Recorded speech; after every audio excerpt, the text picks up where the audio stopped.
We back, baby. Code of Ethics Podcast, Straight like Season that. 2, Episode 9. You already know what it is, man. Yeah, just like that. We back. Compton Musa, Yes, sir. Bay Area T-Mazz. Yes, sir. We in this thing, man. Hey, big shout out to everybody who's been supporting the podcast so far, man. We almost at the end of the second season. That's a Feels fact. incredible, man. We just trying to, take what we already got, build on that, and deliver it to the audience. I just want to say thank y'all for liking, commenting, subscribing, all that good stuff. Yeah, we you know really what I mean? appreciate that, huh, Mazz? Yeah. Real talk, real and talk. We learning as we go. So, we appreciate y'all working with us, man, and tuning in, tapping in. We be seeing the comments. We appreciate it all, man. Real talk, man. We started from zero, you know what I'm saying, just a few months ago, a few short months ago. Facts. And, just to see things kind of grow and see the content get engaged with, you know what I mean? And people genuinely just, leaving their feedback, stuff like that. We appreciate it, you know what I mean? So just look forward to what we got coming. It's the Code of Ethics Podcast, man. This is Season 2, Episode 9. Yes, we got sir. something special for y'all as usual. Yeah. But this one is a little bit different, you know what I mean? This one, we're going to title this episode, The Story of Pizzo The Heaterman. Y'all welcome Pizzo The Heaterman to the Code of Ethics Podcast. Pizzo. Hey, what up, everybody? What up, What's up, Zo? King? What up, What's Mass? baby? Musa, what's up with you? Yeah. Yes. Thanks for sliding on us, man. Oh, yeah, it was Yeah, nothing, we it was really nothing, do it was appreciate it, though. nothing. For real. sure. Oh, yeah. Pizzo, let the folks know who you are and what you're known for the folks who's tardy to the party. Well, for those that don't know, Pizzo the Heaterman started in the game with AWOL Records back in the day, which brought you the legends like Sivo and Marvelous and the whole AWOL camp that, Killer Tay, La Rue, and everybody, you know what I mean? Right, So, the original Pizzo, original rapper Pizzo, all these Pizzos out now. You type in, you go to Spotify, type in Pizzo, it's about 5-6 Pizzos come up. But like who? Like I know where I got the name from, but where y'all get it from? You know what I'm saying? I wish I could reach out to all of them and find out, but yeah, it's crazy though. But yeah, though, so from that era, that mob music era, Mike Mosley, steady mobbing, you know what I mean? That type of, Oh, yeah, we're going to get into all of that. We're going to get into all of that, man. Yeah. Real You've been legends, around. pioneers, man. Yeah, for sure. How did you get the name Pizzo? Well, basically, before I even really started getting into really rapping like that, I was in, high school, ran with a little crew, clique or whatever. We all had nicknames, you know what I'm saying? Mm-hmm. So I was in an electronics class one day and just the name, I don't know, Pizzo Electric. That was the actual word, Pizzo Electric current. And I don't know, Pizzo just stuck out. I thought it was different. I didn't think nobody else would have that, you feel me? 'Cause I'm trying to have something unique, you feel me? Right. So I just changed one little letter, P-I-Z-Z-O, P-I-double-Z-O. Ran with that. When I started rapping, I ran with that. Yeah, that's crazy. Yeah. Because some stories don't come, some names don't come with a good story. Yeah. Yeah. You really have a meaning. Yeah, to that yeah. I and just wanted where more you than found just it in. Yeah, D-Mac or something, or you know what I'm saying, or whatever, you know what I'm saying? I just wanted to be a little bit more creative. Yeah. So when I seen that, I didn't think nobody would pick that as a rap name or, you know what I mean, or as a nickname or whatever, you know what I mean? So, Let the folks know where you from, Pizzo. well, I was born in Berkeley, California, Outer Bates. Shout out to Outer Bates. All the people was born there. Mm-hmm. And then we moved to Suisun in 88, right before the quake, 89. Right before them bridges and can we cuss on here? Yeah. Oh yeah, right before them bridges and shit came down. You know what I mean? Suisun resident, mom's moved me out there. Damn, so you was around when the bridges came down. Yeah, we had, 89. That quake, I remember. That. Where was you at when the bridges came down? I was at the house sitting there watching TV. Mom's was at work. I'm in the house. It's like almost a year since we've been there. Yeah, because we moved in like the end of '88. So yeah, I remember just sitting on TV and it started shaking. I'm like, I ain't never felt that before. You feel me? That was crazy. Hey, was y'all running to like the middle of the hallways where they tell you to stand in the doorway? I didn't. I was at the house by myself. I just got on the floor. Hey, I remember where I was at Stand in too. the doorways. During the 1989 earthquake, I was at Kelly Park in East Palo Alto, California. I was sitting on top of the monkey bars. I was standing on them. Yeah. Right? I was standing on the monkey bars. And I was in Palo Alto, which was probably about 45 minutes driving from San Francisco, right?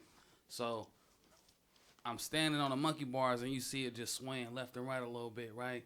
So I get down and then it's swaying. It's still, shaking a little bit. Yeah. But it wasn't shaking vigorously. It was just like, baby shakes yeah. and shit. You knew it was shaking though. Yeah, so we knew it was some kind of earthquake happening. So I got down off the little play structure. And then a couple hours later, I heard that it was an earthquake. That was crazy. That's crazy. Yeah, that was crazy. Yeah. But it was a lot happening with that earthquake too, though. Like the bridges came down. Yeah. The bridge came down. Yeah, that was a big earthquake for the bridge to come down. Yeah, it was during the World Series. And to be right there in Oakland, the way I felt it in Suisun, I can imagine how it felt right there in Oakland. Yeah, right. To be right there. Man. Right. Yeah. I was like, enough to make me get on the floor like, it's at the end of the world. Or what? It was crazy. How you get started with the music though, Pizzo? Well, even before I started rapping and before we even moved to Suisun, Mom's already had me taking piano lessons, and I had been in recitals and all kind of little stuff like that, done a few talent shows. So when I got to Suisun and started listening to all the records my mom had, music, and then just one day I just wanted to start rapping. You know what I'm saying? Listening to LL and all them back then. Cool. Mm-hmm. You know what I mean? I just wanted to try it. Felt like I could do it. Right. So I just kind of got started. Me and my across the street neighbor started basically writing together and rapping together, and it just evolved from there. That's dope. Yep. Hey, you keep saying when you was in Suisun. Where is Suisun? Because I know when people listen, they're going to be like, man, where is Suisun? It's I basically, never heard of it. You know how Oakland and Berkeley is? Uh-huh. Oakland and Alameda? Right. It's kind of like that, Fairfield and Suisun. So you can be, it's just like, you know what I mean? That's really kind of like, what's that? Emeryville, like right there, just tucked off right there in that little. Yeah. It's kind of like that. Like a little sub city. Sub city, yeah. But most people just put Fairfield, you know what I'm saying? Yeah. But I feel like I was. And the nearest big city is Vallejo. Yeah. Okay. Which is like 15 minutes what? 15 minutes up the way. So Fairfield is Suisun. Basically, yeah. Okay. I just try to make it its own little thing because, why not? Yeah, I like that. You know what I'm saying? Yeah. I mean, But I wanted to know so I understand. But now I truly understand. Because I was actually living in Suisun, not Fairfield, even though it's only a couple blocks away. Yeah. But still. Oh, okay. You know what I mean?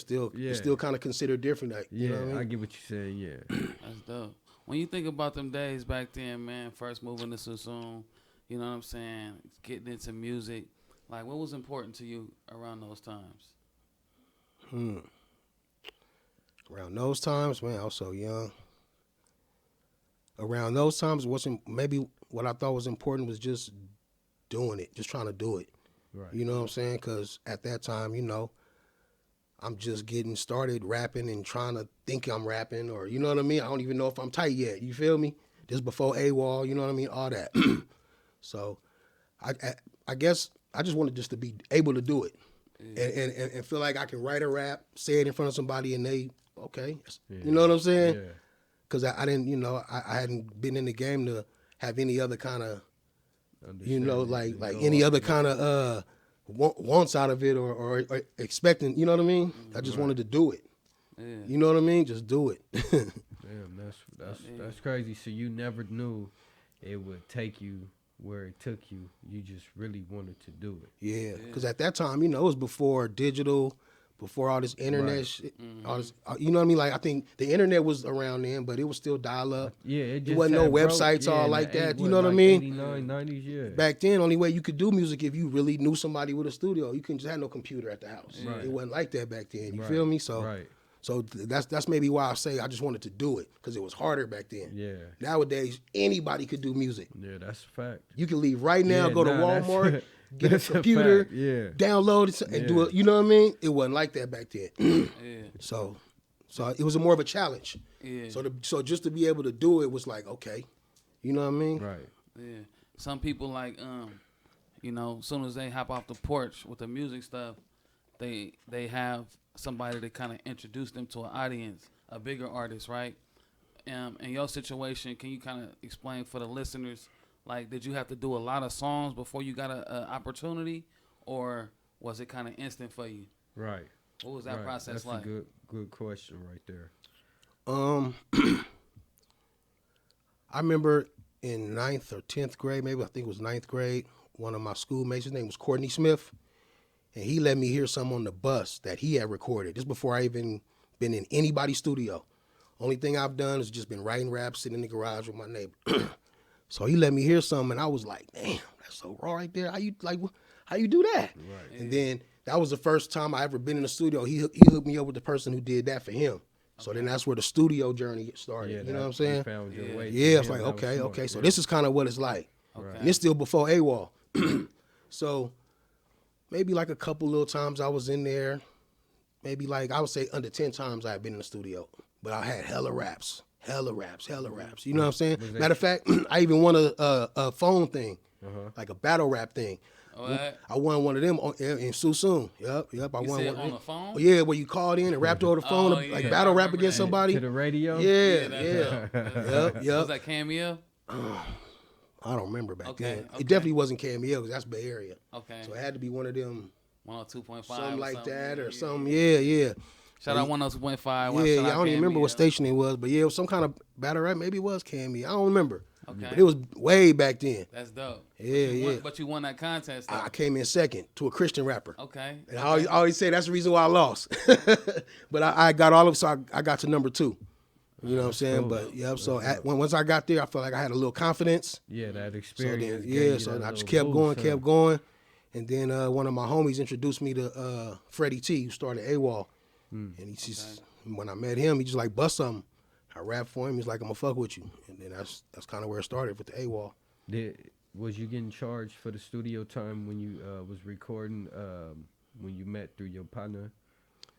Nah, because at that time it was more of he was hooking me up with some of his people, so or like at that time I was going to church, so somebody from the church might have a studio, so it was more of a just going to get the experience of how the studio, you know what I mean? 'Cause I hadn't been in those studios yet, so and this is just now the beginning of the digital, where they still had like Cubase or something, the first kind of, you know what I mean? Like, right. you still had to have The some first money to get this little setup. That's you why know what I mean? asked you. You get what I'm saying? Because at those times it was so rare to even know somebody with a studio with equipment because the access wasn't so available, and then it costs way more to record. Right. So that's why I'm like, damn, he was in the studio. Was he charging? Yeah. Okay. Now that you say that though, I just brought back some more memories, you know what I'm saying? But yeah, so at that time it was more just because everybody wasn't rapping back then, right? So it was more of a intrigue to the person who got the studio to have somebody come in and fuck around, you know what I mean? Yeah. So I kind of remember it was more on that, like, oh, you rap? Okay, we'll come to the studio then. Like, let me see what you got. It was more kind of like that. People was inviting you in. Yeah. Now you got to pay for it. I mean, of course, big studios still back then, but I hadn't got to that point yet. You feel me? I'm still just fucking with people at the house. He had to weigh in, like, I remember through church. Rap over here. Yeah. So them two particular hookups is where it started. The dude who did the song for my boy Courtney, and then the church hookup. Yeah. And it just kind of went from there. That's dope. And then I remember back in the days, man, like one of the homeboys had a 4-track in high school. Shout out my boy DJ Freak Show. He had a 4-track, you know what I mean? And we was just so excited that you could take a beat, you know what I'm saying, put it on one of the tracks, and then mic yourself up on another track and get in there and record it, and then add some doubles to it and some ad-libs. And I was just fascinated at that. Same here. That's what motivated me to go get some studio equipment too. So I kind of identify with that story you talking about, you know what I mean? Like having somebody who kind of introduces you to what the studio process is like, you know what I mean? And we're going to get you hooked. Yeah. For real. For real. Yeah. But talk about a little bit about the AWOL process though. So like what was that like for you? Like did it go straight from a personal relationship to a business relationship for you? Or what was that like? It kind of started off everything from the beginning. Cause like I said, when I met T, it was just what we called him back then. It was like I said, he was like, bust for me. I busted a rap. He's like, okay, I'm fucking with you. So instantly, he like took me under his wing. You know what I'm saying? He hadn't even started AWOL yet. The name hadn't been finalized, no logo, none of that yet. Yeah. So he just kind of took me under his wing, and I was this little nigga back then. You know what I'm saying? I think I was like, what, 15 or some shit? Yeah. 10th grade, into 9th grade. What you say, bust for me? So that's how you bust something for me. That's how it used you know to what be, I'm saying? huh? Bust for me. It's So totally different now, but yeah, go ahead. Yep. So that's then, crazy. So I was there from that point on. You know what I mean? Like, That's crazy. So, you know, he taught me a lot, you know, because, like, I mean, you know, I ain't had no father like that. So, you know, that was my first time having somebody that, I ain't going to say the first time, but one of the first times where I had somebody older than me that I don't know from my past, willing to just be like, here, nigga, I'm going to show you some shit. You know what I'm saying? Right. Yeah. So that was kind of cool. That's dope. Shout out Freddie T. Yeah, so yeah. So then it turned into AWOL? Yeah, so during this time, he's still, you know, formulating and planning out and everything while we just, you know, living life, you know, doing all kind of, you know, just whatever. Day-to-day routine. Yeah. So, you know, once AWOL got started, I mean, Mike Mosley was around back then before, you know, so I think the only thing he had did was that click stuff back in the day. Yeah, I don't even remember what songs it was, but yeah, so Mike Mosley came around, and then he was already one of T's partners. So once he found, you know what I mean, music, and he started doing the label, then I met Sebo. Sebo's there every day. We all in this little apartment every day just chilling. All in Fairfield or No, Susoon? Susoon. Right around the corner from my mama's house. That's crazy. Matter of fact, the Blue Greens, you know where that's at. It ain't called that no more. It's called the Village Green, my bad. I know you're talking about. But it ain't called that no more, though. But the apartments are still there, though. But this nigga named Legends, all in the apartment. So look. Getting to it. That location he talking about, this is the second time on Coda at this podcast. We talked about that. Remember when we hollered at AP9, and he was talking about when they would come to Susoon and record with Sebo. Yeah. I believe this is the same the area. Yeah, same area, but it's years later. Okay. It's years later. Okay. So So these apartments cracking. They done produced Legends. I mean, that area. The area, Fairfield, Susoon, right? It's a sub-city, right? Susoon is a sub-city of Fairfield, right? But they are north of the greater Bay Area, you know what I'm saying? Of the main part of the Bay Area, which is San Francisco, Oakland, right? Yeah.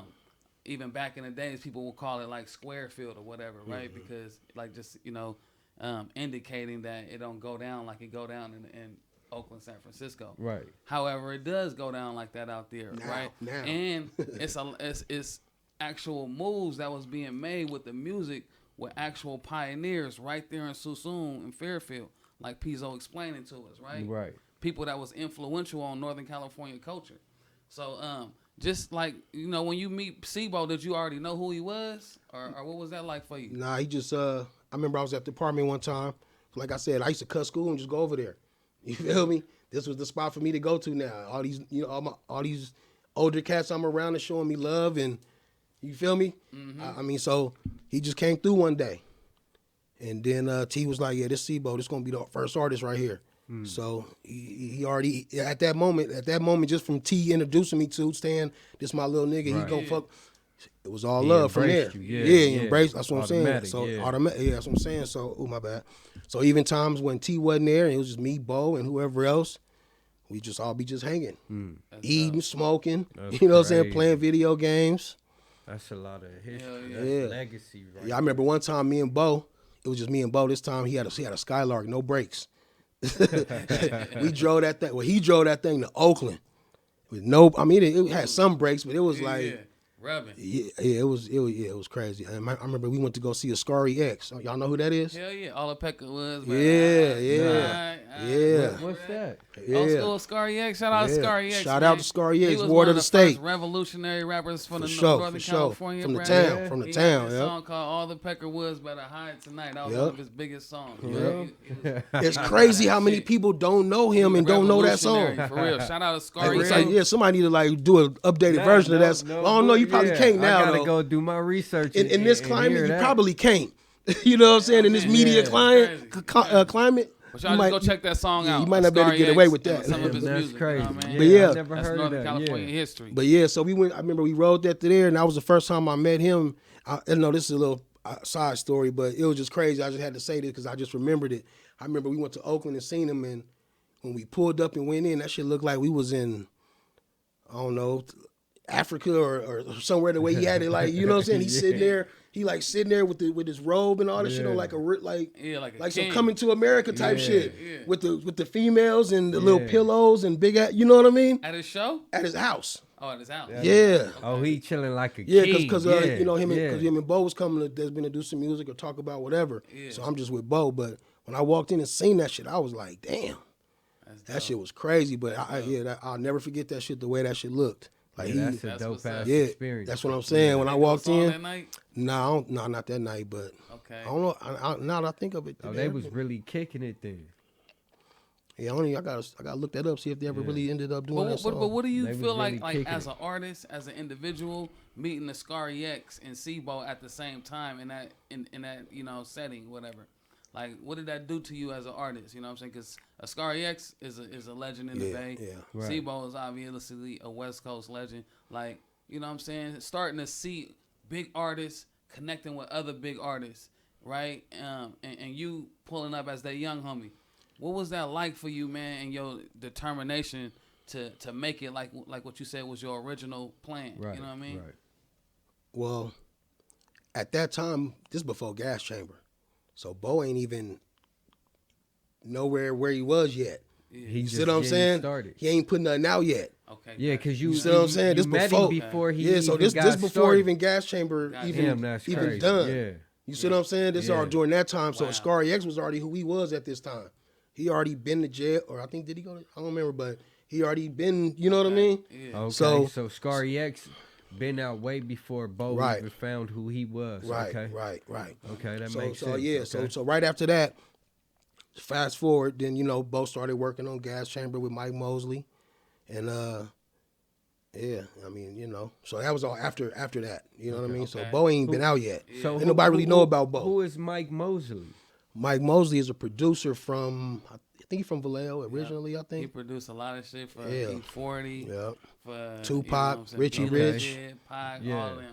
Nah, because I done heard his name like okay. Shout out Mike Mosley. Yeah, shout out Mike Mosley, legend. Man. Yeah, so West Coast legend. Oh yeah, off top. I guess it wasn't no choice. Let me ask you this though: did you like know that Mike Mosley was doing this thing at the time? All I knew is that he had done a couple beats for the Click. Okay. He had done some music for the Click. Okay. And so, Freddie T and 40 and them is cousins. Mm-hmm. They first cousins. So that's how we were so close to Sick With It back then. You see what I'm saying? Okay. So, Bo and them used to go to Millersville all the time. I've been out there a few times with them myself. You know what I mean? Yeah. Just hanging out with some, not 40 and them, but some other people like that was part of the Click. You know what I mean? That we kicked it with. Yeah. That hung out more than 40 did back then. You know what I mean? Okay. But yeah, so Mike Mosley, shit, man, he a legendary producer. Like, it's crazy. Like, I remember when he was producing the songs at for Gas Chamber. Right. I mean, I guess it's years later, so it ain't gonna matter. I'm with him. We had different chicks' houses. He got his little equipment, making the beats. Me, him, and Bo. Huh. Different chicks' houses. He making the beat right there. Bo writing. We smoking. Just, you know what I mean? That's how it was back then. Wow. And chilling. Then all around Fairfield, in Susoon. Just chilling. That album was created. Yeah. For those who don't know, Gas Chamber was manifested and created in Fairfield, Susoon. Wow. Damn, I mean, by way of Sacramento. That's crazy, yeah. Right, you know what I'm saying? But it was that's recorded dope to know, and the beats was produced. Here, there, little. Shout out Sebo. Yep. Shout out Mike Mosley. Shout out Mike Mosley produced the whole album. Yep. Him and Sam Bostic. Damn. The whole entire project. Like, Mike started everything off. And then when we transferred everything to the big studio, add a little, few touches and whatnot, finish it all up. But it all started just different people's houses. Right. With this little setup that Mike had. Were you making beats at that time? At that time, I was kind of getting started because I still had my piano from when we lived in Oakland, so I was still kind of playing, but I didn't have no equipment like that yet. Mm-hmm. So I didn't have no studio equipment. So. Yeah, nah. I was kind of playing around because I had met No Face shortly after that. Okay. And he had actual setup in his garage or in his house, whatever, at his house. Okay. And he was one of the first people to let me really just start coming over there and really fucking around. No Face, you know what I'm saying? He was one of the first ones that let me come in there and just do my thing. That's like we was creating music together, but he would let me just I used to be over there all the time at that time. You know what I mean? This was like right after AWOL. Shout out to big homie No Face family, man. Yeah. Fairfield, California, man. Okay, so man, that's a dope ass story. Yeah, right? that is. Huh? That's a dope ass story. I'm trying to remember more as we talking. Like, you for feel real, me? bro. Oh, you know what? Speaking of Mike Mosley again. Yeah, Speaking of Mike Mosley again, people from Fairfield, they that's my age, whatever, they might remember this. One of his first songs he put out was called Oodles and O's.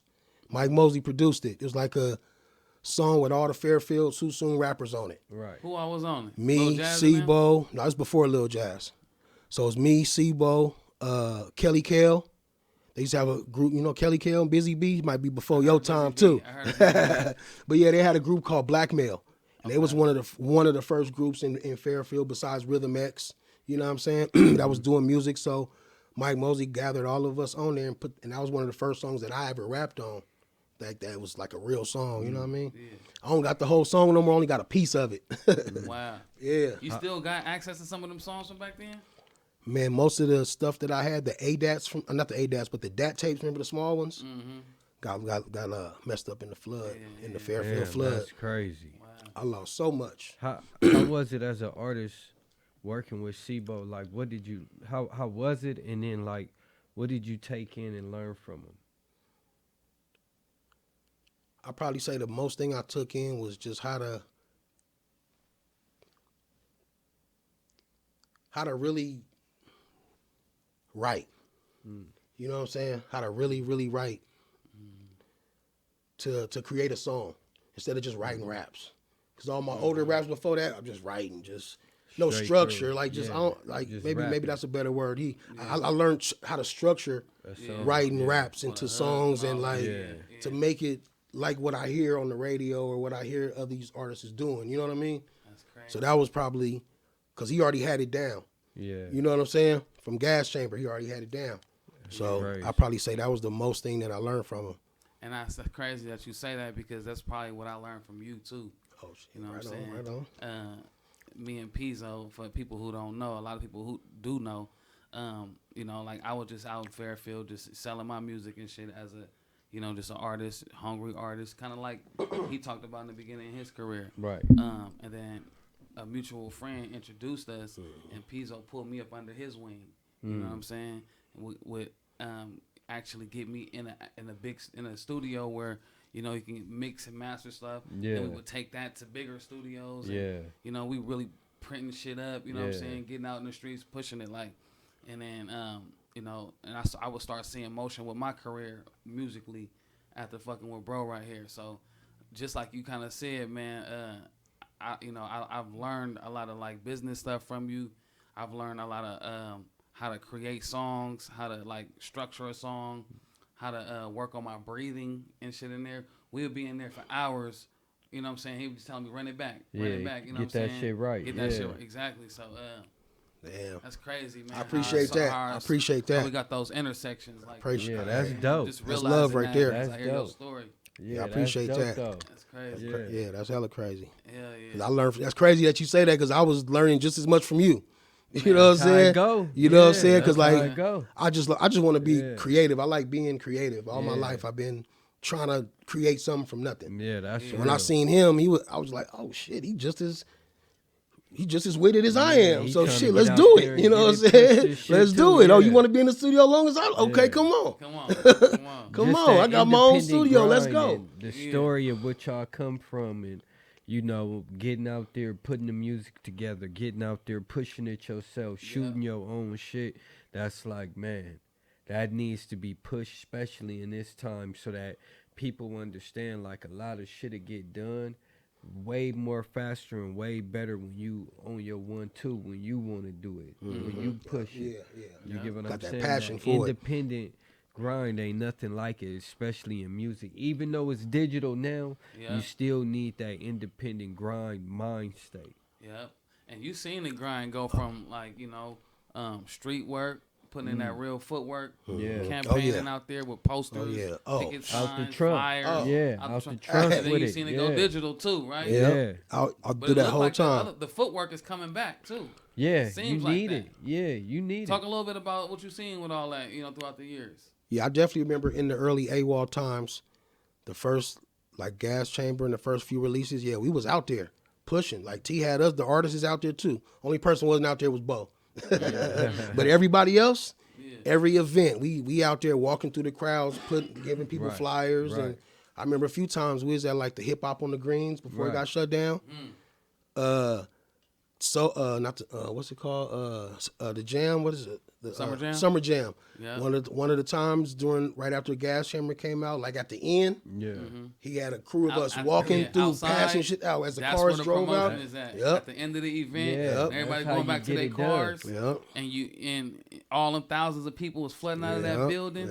Man, that's so many promotional opportunities, networking opportunities. Man, y'all better get outside like they used to do back in the days. Bo looked like, from what it sounded like, he took his own personal partners and, you know, artists and used them and created a street team. Yeah, that was T. That was T that did that. Okay. Freddie T. Yeah, Freddie T had us. I mean, shout out Freddie T. Freddie T was like a little bully. Yeah. You know what I'm saying? Like, imagine Mike Tyson. You need that. Imagine Mike Tyson, but for the music promotion. Yeah. So he was, you know, but he was 29th Street gangbanger from Sacramento. You know what I mean? Why wouldn't you want that type of push? He like, you gonna be around, you gonna do something. You took him everybody from them labels with that energy and push like that with music. Yeah, go push T. Yeah. All those artists that was on that label are part of that group. Yeah. Back then, their names and their legacies is gonna be remembered because of that push. Yeah, for you know sure. I mean? So that's dope because it reminds me of when I came to Fairfield. I would see them passing out flyers and free CDs of like AWOL albums that was about to come out, and I seen one that was promoting like Looney Coleon, Sibo, Pizzo, Marvelous, and all these different artists. Yeah, that was the era of the best cross promotion ever. Right, compilations. Because one album always promoted, you know, the next. Exactly. And even when you went into the little book of the CD and shit, it showed you what's coming. That's crazy, huh?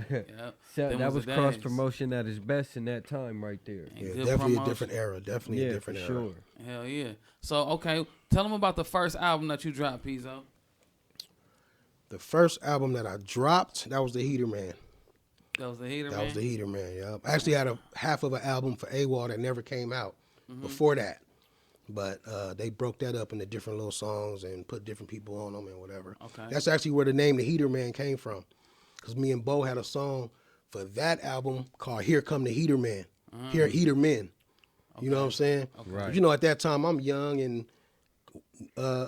nose wet, you know what I'm saying? Impressionable. So I'm rapping about what he rapping about. Right. You know what I'm saying? So, it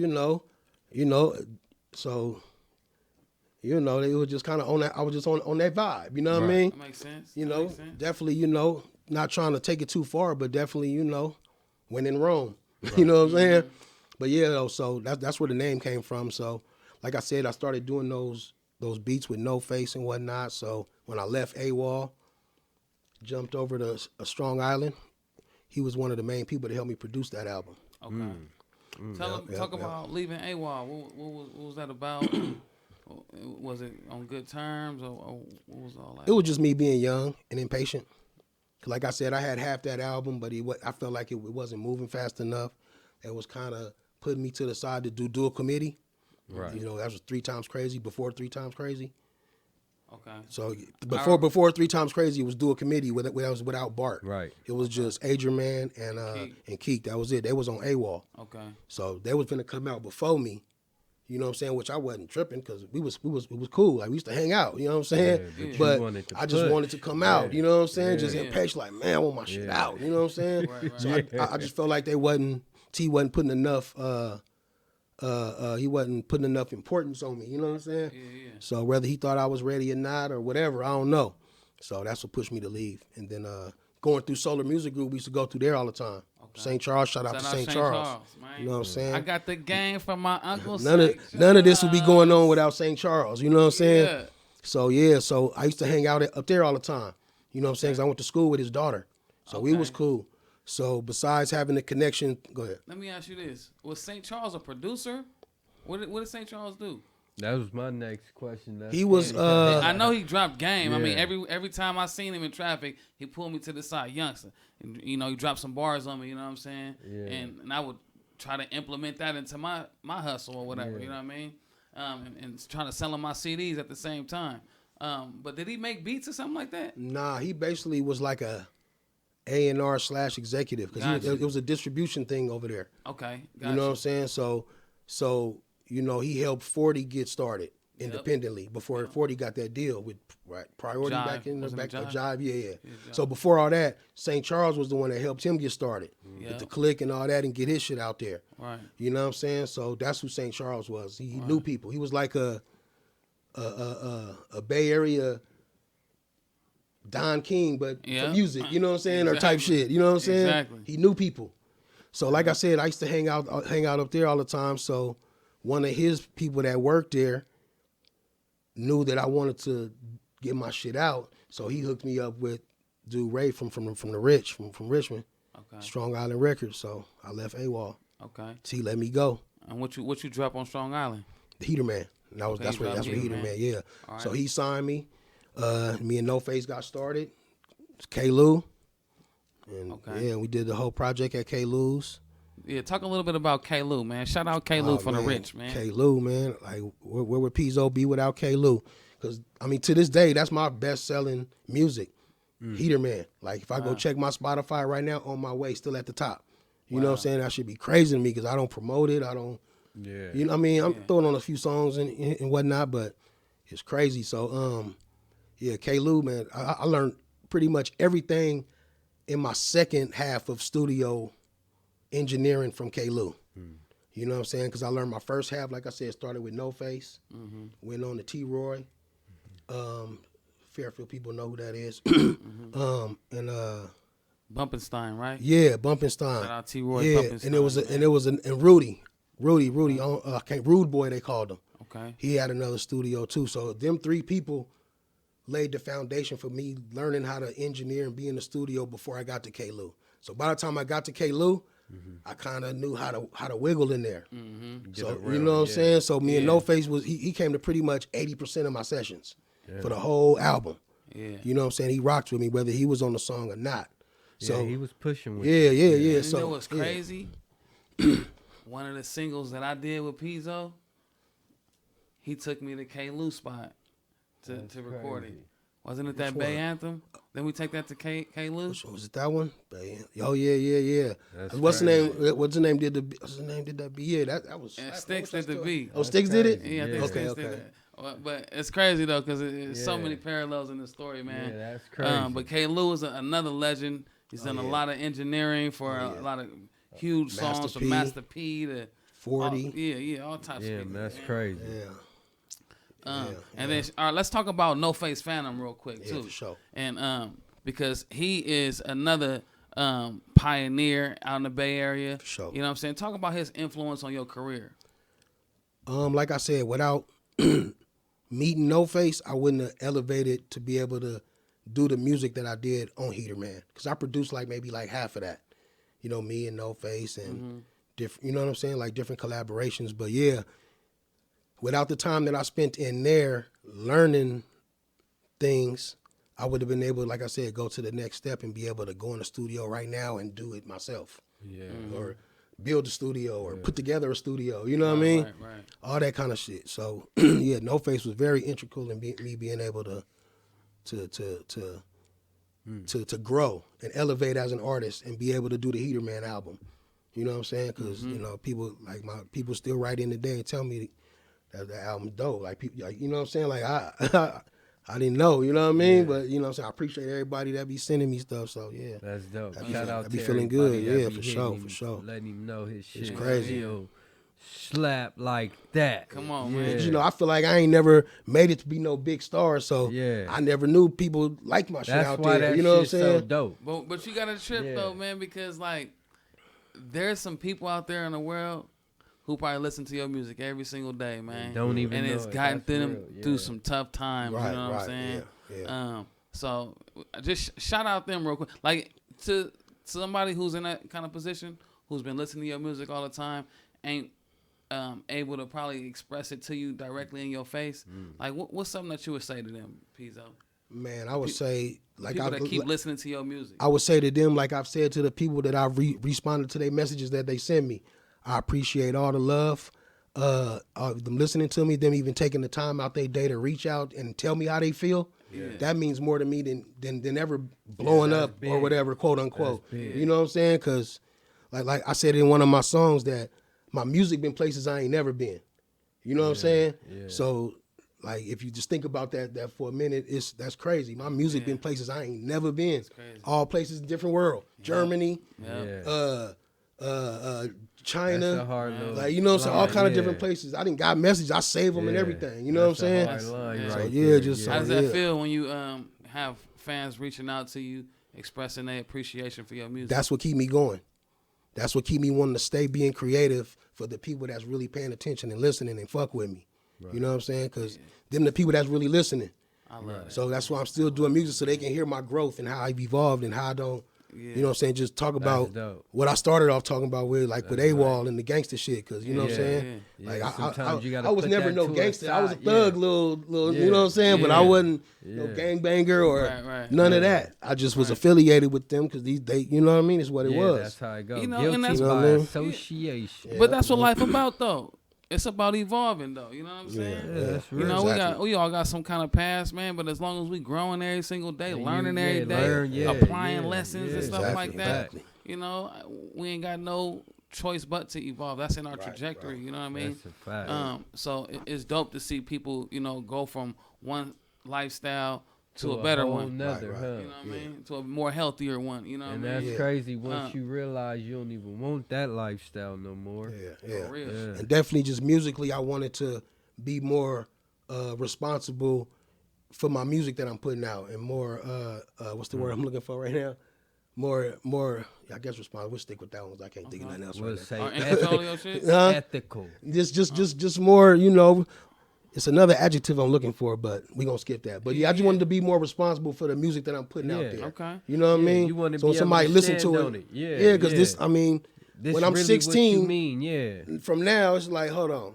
At that time, I don't care what I'm putting out. I just want to do music and go rap, and I just want to be on the song or whatever. I just, you know what I mean? But now I'm being, like I said, I'm taking into account the type of material that I'm writing and trying to put out there. Right, because you know you really understand what music can do. Yeah, exactly. So you conscious about what you feeding the people. Yeah, there we go. That's a good word. I want to use more conscious. Yeah, I got you. Be more conscious of what I'm putting out there. Okay, well, that's smart. What was it like? How did you put together that song Godzilla with Rick Rock and E40? That kind of just came about because we were just looking for a way to get more exposure. At that time, I think that was my third album or something. When we first did that, maybe my second or third album. Yeah, my third album. Mm-hmm. And just, you know, like I said, I already had a relationship with them through T. And so, you know, and I was able to get the financing for it. Mm-hmm. So I just reached out and we made it happen. Yeah, so you had a different access. That's at that time, it was all love back then. That's dope, though. It was all love, like because it gave you a different reach. Yeah, because I knew all of the sick with it, the old school sick with it people. So it was all love. You really had real relationships with these people. You done set an apartment. You done set different type of scenario. You done hours at the studio. You get what I'm saying? I used to hang out with Lil Bruce all the time. Lil Italy. You know what I'm saying? Different type of exactly. Yeah. That guy. I did more than just music with him. Like I used to just hang out with the little nigga. I was the youngest cat around. You feel me? And once you show that to anybody, the music become easy. Like, oh shit, I pull up. That's dope. That's dope. And that's one of them, you know, I got that classic Rick Rock song feel to it, that beat to Godzilla, you know what I'm saying? Was that your first time working with E40 on the song? That was my first time actually working with E40, on a song for me. Okay. Yeah, that's but, dope. you know. What was it like being in the lab? It was dope. We did it at Rick Rock House in Sac. Okay. Y'all can edit that out. But yeah, we did that Rick Rock House in Cali. But shout out Rick Rock, shout out Funny Water. We 40 pulled up. I pulled up. Everybody, we just pulled up there and did it. Rick Rock House, That's dope. That's cool, right there. Like that's what I'm saying. If you hear the song on 40 verse, he say something about we in Rick Rock garage, all that shit was 100% true. That Wow. shit. Because Rick that Rock shit didn't, can't he do didn't want us to nothing smoke in the but house. motivated. Y'all make sure y'all go stream that song, Godzilla, for sure. Pizzo The Heaterman, featuring E40, produced by Rick Rock. Definitely. Shout out definitely. Fairfield Nothing Susoon, West But Coast. motivate you, huh? Yeah, definitely. I know it did. For real, you've been around some legends, man, your entire career, man. That's crazy. Let the folks know what you're doing with the music today. Today, I'm just, with this different music and this streaming and all that. I'm just trying to get to a point where I can do direct to the customer, like direct to the fan. You know what I'm saying? Like I'm trying to get it to where the music can come through me first. Right. Because all this Spotify, that's depressing. You know what I'm saying? Yeah. And sometimes I'll be getting into it and watching. I'm like, damn, for real? So the owner of Spotify made this many billions, and now they trying to cut it to where if you don't get a certain amount of streams, you don't get nothing. Yeah. You know what I'm saying? Yeah. You heard about that? Nah, I ain't heard of it. Kind of sort of like It's already like that though. Like it's like if you don't get a certain amount of streams in a year, you get nothing. Yeah. Period. I knew somebody who said that. So you forfeit the little streams you do have? You just won't get you got to get a minimum amount of streams in a year to get a piece of a portion that gets split up amongst lower streaming artists. Right. Wow. All the top stream they get theirs. You gotta hit this. You gotta hit a baseline. a certain threshold. A certain threshold, exactly. I know an artist who told me that he got a message from TuneCore saying that his music wasn't getting enough spins or enough engagement, so they're gonna take it down for that purpose. Yeah. Wow. Yeah. So like even So if even if nobody's you listening to paying your the shit, they'll take your subscription. shit down. Yeah. That's crazy. Show shit up out of here. They're like, this shit is ass. Yeah. This ain't making us no bread, bro. You taking up space. Yeah. But- I wonder what but- that threshold is though. You could probably look it up, but it's crazy though, because it's kind of a fucked up two-way street. Because it's like, what if the music is dope, but they don't have no money for promotion? Exactly. And when I say this music is ass, I'm just saying that hypothetically. Yeah, just joking no, around and shit. because some of that Yeah, shit There's do so be much weak. shit out there Yeah, that's what I'm saying. dope that just don't get the But attention. if You know what I music mean? is oversaturated, Yeah, you gotta definitely. understand how much music is getting uploaded Yep. to that Yep. one site on a daily basis, Right. So Right. it really ain't nobody's fault of how you invest in your marketing, how you seen what blows up. It really is just understanding, like, am I doing this shit? Is it gonna benefit me in the long run, or am I gonna keep paying these motherfuckers? Right. But now, it ain't even about paying. They could come take your shit off and not stream it. Yeah, That's for real. crazy, right? Yeah, for real. I think it's like the new age record labels. Because like, the record labels back in the day, if you wasn't tight enough, they just wasn't fucking with you. Right. And back then there was no way to upload your own music. Right. You see what I'm saying? But now Right. anybody can upload music without having to go through the Right. record label saying, nah, you're not good enough, Yeah. or nah, we not fucking with that. That's They can put crazy. up anything. So I get it.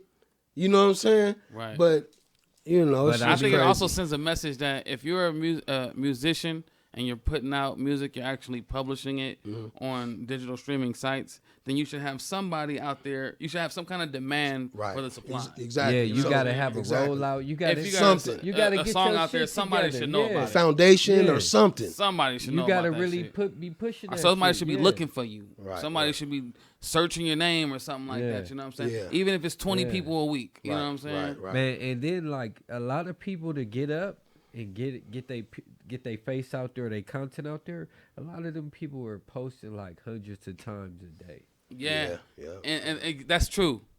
They're posting a whole lot per day, and it doesn't even get a whole lot of engagement, but it automatically ends up on your stream, on your timeline. Yeah. Because they posting so often. Right. And I end up swiping a lot, you know what I'm saying? I don't know how effective of a approach that is. Maybe it is because I still see it. But I end up swiping it because I'm kind of like, Do it it's count saturation. on TikTok if you swipe and look at it and swipe up, or you swipe past it? Do it count? so in order for it to count as a stream for your music, they got to play it at least 15 seconds. Oh, okay.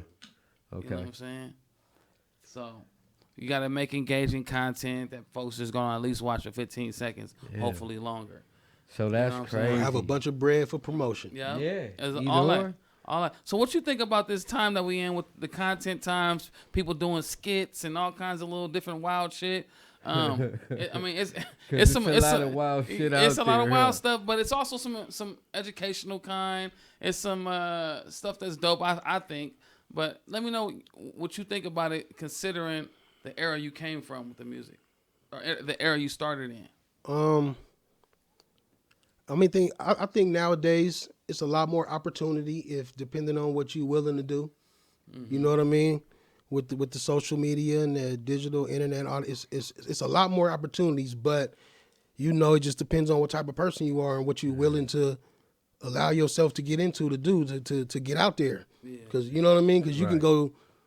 I mean, I'm pretty sure some people go against their moral code just to get on there. Like, you know what I'm saying? True. So it's just like it's what you willing to give up to get this. That's real. You know what I'm saying? I mean, that's the only way I can see it. You know what I mean? But I mean, I ain't mad at it. But some things, at me personally, I'm just not willing to do to try to get on Instagram like that, or try to go viral or something. Yeah, I feel you. Like, you know what I mean? Like, I don't know. You really don't necessarily have to go viral to make decent paper off of streaming. Right. You know what I'm saying? You really just need to be able to have consistent content, and then however you go about it with the marketing, eventually your numbers will get there, especially if you dropping a lot of content versus wanting to be seen and do some crazy shit to where everybody looking at you like, yeah, that's that one guy. A good way to get them streams is through the YouTube shorts. Yeah. People watch YouTube shorts a lot. Yeah, good. Like your boy, it's a good example. You like you said, consistency. Like LaRussell. He from the Bay, whatever, you know what I'm saying? And he got out like, I don't know, 20-something albums since he been rapping? You feel what I'm saying? That's a lot of albums. That's a lot of, I don't know how long he been rapping or since his first release, at least a couple years, right? Yeah. He running a marathon. Let's say he been out 4 or 5 years, and he already put out 20 albums. Right. That's 4 albums a year. Yeah. You know what I'm saying? But ain't no artist from the era that they ain't nobody doing that. Right. You know what I'm saying? To be able to like be compensated for it financially, right? Meaning like you making $500,000 and shit like that. I've been seeing some of the different little receipts that they be posting on their Instagram, right? They made $500,000 here, $100,000 right here. If they making money like that and ain't got to go work a regular job, I'm putting 5 albums out a year too. Straight up, for real. Straight up. Especially if I can just post it on my Instagram and. 1,000 people gonna hit me up directly to pay what they want to pay for the album too. Right. And with that approach that they have, that what is it called? Proud to Pay. Yeah. Some people paying $5. Yeah. Some people paying $50. Yeah. You know what I'm saying? Yeah. You get 1,000 people to pay $50. You done made what? That's a fact. What? And when you look at streaming, for 1,000 streams. You ain't getting nothing. That much, not even $1. With that much material out, LaRussell killing the game. So let me ask you a question. Let me ask y'all a question. He killing the game with that. Do y'all think he would be doing that with just the music alone and no content? Nah, he need the content. The content is important. I think the content helps sell the music. Right. Yeah. Okay. Yep. Really and when I look at LaRussell videos, he just sitting in front of something. He start rapping, doing his dance. Promote whatever he promoting and shit, and then it's it. It's like it's not even a whole song. He's still pushing his culture, and you see it. You get what I'm saying? He's staying him. His audience, they engage. Damn. So when he drops something, they for sure, and he cut the middleman out. That's what I was going to say too. That's dope. It's organic, because he's not engaging because of the music. Yeah. So that's the difference in the time and the era that we are in too. Yeah. You say that one more time, Pizzo. They engaging because of the content, not because of the music. That's a fact. And I bring that up to say because I was talking to a younger artist the other day, and they said to me, I can't even name a LaRussell song. No, shout out to LaRussell. Yeah, you know what I'm saying? Right. No shade, but I'm just being real here with the conversation. Nah, you're right. She said I can't name she even said LaRussell dope. He's one of the hottest trending artists right now, but I can't name one of his songs. Yeah. And I'm that had me tripping. Quick. It's called what's that song he got? Something about the 5.0. I ain't gonna lie. I forgot the name of it, but shout shout out to Russell. He got a couple slaps out Yeah, there. he got slaps. I didn't heard some he shit got slaps, some but shit. that just had me thinking like, But damn. I don't know a song he write, but he do drop 1,000 of them. You know what I'm saying in a year. You know what I'm saying. But so his it's like, marketing is crazy. So it's the crazy. content. Like It's the content. Yeah, that was content. smart Okay. to put what you call it in his video, the running back. What was his name? Marshawn Lynch. Yeah, that Okay. was smart. He said, "I used to run a city in a GT coupe." That's the song right there, Yeah. GT coupe or whatever it's called. And not taking That shit was away hard. nothing away from him, but But his marketing is the crazy. content, even Yeah. even with him from the beginning when he was building the pergola back Yeah, I there. remember that. That's all content. That's Yeah. it's not in the Right category about of that. music. Yeah, Yeah. nah, you right. You see what I'm about saying? that. So he created content from just a story and saw that, okay, I can take this and fuck my music. I mean, not like that, but I can take this and grow my audience just from what I'm showing them Nah, every he day. right because I done heard some weak ass music have a lot of views because it was put on a certain platform. Yep. You get what I'm saying? Yeah. I'm talking about the song trash, but because of who put it out and they social media presence, you get what I'm saying? It made motherfuckers go stream it. So now, like he's saying, it really ain't about the lyrics and rap no more. Now it's really about the content behind the music. If you could put together a dope ass commercial clip behind the music, you gonna get people to engage in you as long as you constantly out there. That's crazy. You said that it's a young man out there. His name Bag Gunna. Have you heard of him? He got a song talking about I just want 2 bands. I'm just trying to make this little 2 bands, and that shit's went viral, right? That's crazy. Super viral. He's not even rapping full verses. Right. He'll rap a couple lines. Right. It's And damn then he'll near just like be like, a jingle, huh? Yeah. And then he may have a developmental disability as well, just from looking at him. Right. And if you don't, I apologize, Bad Gunner, but I'm just saying from the looks of it, right? Right. So it's really like but he gets hundreds and thousands of views and likes and shit on his content. And I wonder, is it because they actually like his music, or is it because they're like looking at him, looking at engaged in the is he content. funny or something? Yeah, I'm he's telling funny. you. You know what I mean? That plays a big part. So now. content is everything, Yeah. even more than the That- music, like yeah, you said. that's That makes real. sense. Yeah, Shout out to it's Bad 80 Gunner, but this was just an it's example of it. 80% You know what I mean? content, So yeah, like you 20% music, 0% talent. Yeah. Say that one more time, Musa. 80% content. Your content dope. You know how to shoot. You know how to make yourself look like something. If your image is the part, you don't need the talent to break the music. The content is going to do the job. All you need is a piece of the song where it's like, it could be like a line. If the content makes that shit look good, then the song is going to go. Yeah. Fact, It's crazy. man. That's a Telling fact. you. I guess it's all just that programming at the highest level.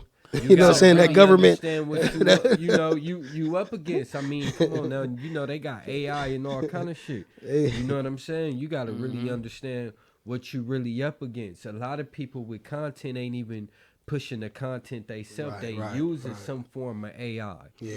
So that's already beating you because of how they gonna be able to put it out and push it. You get what I'm saying? Not only, you know, the cameras or whatever the case may be, what opportunity they have in their hands to where I could go here or I could go there and shoot the content. Yeah. And the colors is popping, the kids looking like, oh yeah, let me go listen to that. Right. Just The off the that text is clip. jumping at you. You know what I mean? Yeah, I'm Yeah. telling you. Yeah. It's all about the visuals. That's real. So I see that you, speaking of visuals, you came in with the camera and you've been shooting videos lately, right? Yeah. Tell us a little bit about that process. What you got going on with the camera and all of that. Well, I've always been intrigued and interested in the video stuff. I shot my first video like in, I don't know what it was, like before 2000 or something. It's on my YouTube. You know what I'm saying? But back when Sony, the little Sony with the DVDs in them, back then. Yeah. You know what I'm saying? But never really kind of pursued it since then. But then, you know, kind of got able to get some equipment, some real equipment, you know what I mean? And just kind of got back into it. The bug got back again, into it. I never wanted to not do it, just didn't have the right, you know what I'm saying? When HD hit, that shit was so expensive. You know what I mean? Them cameras was like 3, 4, 5,000 at that time for an HD camera.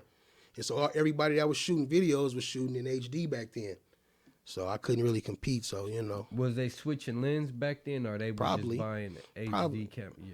I mean, because they had the big Panasonics. I mean, back then them wasn't really interchangeable lenses back then, unless you really had some super expensive. You know what I'm saying? Back then, yeah. Because I remember they had the little Canons, the Canon XL, whatever. Yeah. That was before HD, but once HD hit, it killed all that shit. Yeah, because I remember when shooting a music video, just to change the color of the lens cost. Yeah, see that's what I'm saying. That's crazy. That was when HD first. That's what I'm saying. Yeah. So.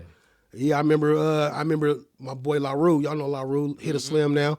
Yeah. When he first started shooting videos with what was his name, Ben or something. I can't remember his name, but y'all probably know from the Bay. He shot a lot of videos. He shot that him and Jacka video. Okay. That 20 shots. Yep, 20 bricks. 20 bricks. Yeah. So when he started doing it, I was like, okay, maybe I can get back into this. But that's when I found out how expensive the cameras was. So, but I always wanted to do it though. That's crazy. But then as soon as I got able to get the Sonys, I got back into it. You know what I'm saying? Got back into it. Hey man, you want to give any shout outs before we get up out of here, Pizzo? Oh damn, it's been an hour already? Okay. Time be fun, man. Sometimes it don't even be seeming like. For real. I be thinking like, damn, man, they cutting us at 30 minutes. Shit, we didn't even get to talk about Trump or nothing. No, I was playing. Now I want to give a shout out to everybody out there in the world that still fuck with me, still listen to music, still stream me and still purchase music. I go to my website. I got music on there. I got merch. I got, T-shirts, and I got more stuff coming on there. But you know what I'm saying? It's PizzoTheHeaterman.com. Okay. You know what I'm saying? Shout out to my mom. Shout out to everybody that's helped me along my musical journey at any point through my life from since I started music up until now. Shout out to every one of them, including T-Mazz. You know what I'm saying? Let's go, man. Me and T-Mazz had an album that never came out. He had an album that never came out that we did. Yeah, you know what I'm saying? Man, stop playing. That was years ago though. Push that shit out, man. And I was like 10 years ago. Yeah, shit out with yours, come on, man. It was some dope shit too. Yeah, it was some dope shit. Yeah. Hey, but look, man, we moving, man. We keeping it moving. We appreciate Pizzo the Heaterman for sliding. Shout out to the whole West Coast. Shout out to Fairfield, Susoon City. Yeah. 7-0 Savage. Shout out to the homeboy No Face Phantom. Oh, yeah. My boy Mick James. You know what I'm saying? Sir. Shout out to who's that? T-Roy. T-Roy. You know what I'm saying? Rude Boy. Yeah, all them, man. Come on, shout out a couple more of them, man. Mike Mosley, Sam Bostic, Flat Top on the guitar back in the day. Everybody he mentioned, you know what I'm saying? This motherfucker was all legendary. Shout him out. Hold on. From Vallejo. Studio Tone, shout out Studio Tone too. Oh, yeah. I learned a lot from Studio Tone too. Hey, shout out to my boy Tone from Eclipse too, man. Oh yeah, rest in peace. Yeah. Rest in peace, Tone from Eclipse. Man. That's what we doing, man. Y'all go subscribe to my YouTube too. Pizzo Heaterman. Pizzo the Heaterman, man. Yep. Hey, this is the Coda Ethics Podcast. I'm your host, Dr. T-Mazz, T-Mazz Harris. Compton Musa here with us. Man, go ahead and shout out the Juice back there, you know what I mean? Keeping it lit for us, you know what I mean? Hey, we just trying to keep this thing pushing, man. Y'all make sure y'all like, comment, subscribe, all that good shit, you know what I mean? We'll see y'all next week for the finale of season 2.